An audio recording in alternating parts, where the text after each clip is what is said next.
Sir, आपका जो 1985 का संसद का जो भाषण है उसका बड़ा जिक्र होता है और लोग ये कहते हैं कि वो लोग बड़े खुशनसीब हैं जिन्होंने उस समय उस भाषण को देखा सुना। और उस समय आपने कुरान को कोट करते हुए बातें लिखी, कुरान हदीस सबको कोट जी। और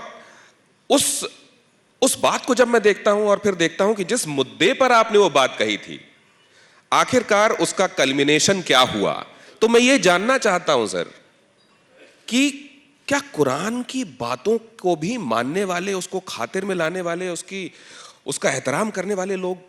नहीं है क्या? नहीं, वो तो एक सीधा देखिए आप, मैं उतने ज्यादा ये बड़ी सीरियस बात है, मैं पूरी तरह सहमत हूं, मैं अपनी जुबान से नहीं कहना चाहूंगा, लेकिन मैं आपको एक बात कहता हूं, आप इससे अंदाजा लगाइए 1986 में इन लोगों पर्सनल लॉ बोर्ड का कहना था कि इशू 3 तलाक था, असल इशू सिर्फ शाबानों का मेंटेनेंस नहीं था, इशू था कि 3 तलाक की वजह से ये नौबत आती है कि औरत को अदालत जाना पड़ता है। तो वो कह रहे थे कि ये खुदा का कानून है। और 2017 में जब मामला सुप्रीम कोर्ट में आया तो उसी बोर्ड ने कहा कि ये इनोवेशन है, बिदअत है, हम मानते हैं,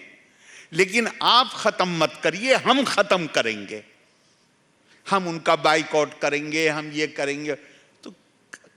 अगर कोई चीज खुल्लम खुल्ला, जो सुप्रीम कोर्ट ने बात को कहा कि ये जो प्रैक्टिस है ये न केवल संविधान का निषेध करती है,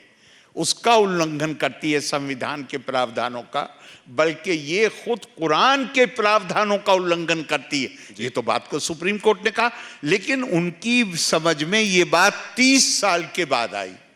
तो इसी तरह और बातें भी बहुत हैं जो 30 साल बाद समझ में आएंगी, कोई खास बात नहीं। राज्यपाल महोदय, मैं एक बात आपसे और समझना चाहता हूं कि क्या इस वक्त हम मोदी जी के कलाम से कलाम कर रहे हैं?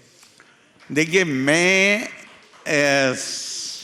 आप सीधे सवाल नहीं पूछ रहे हैं तो मेरी समझ में नहीं आता कि मैं क्या जवाब दूं, लेकिन मैं केरला में जब मुझसे ये सवाल किया जा रहा है तो मैं उनको कह रहा हूं, तो जो मैं वहां कह रहा हूं, चूंकि वहां हिंदी नहीं बोली जाती है, तो मैं उनसे कहता हूं I love Kerala and I love the job that I am doing. बस इतना कह सकता हूं, आगे आप लोग बेहतर जानते होंगे। मैं तो दिल्ली में नहीं रहता, मैं तो बिल्कुल देश का जो सबसे आखिर का राज्य है वहां पर हूं, उससे ज्यादा मुझे कोई जानकारी नहीं।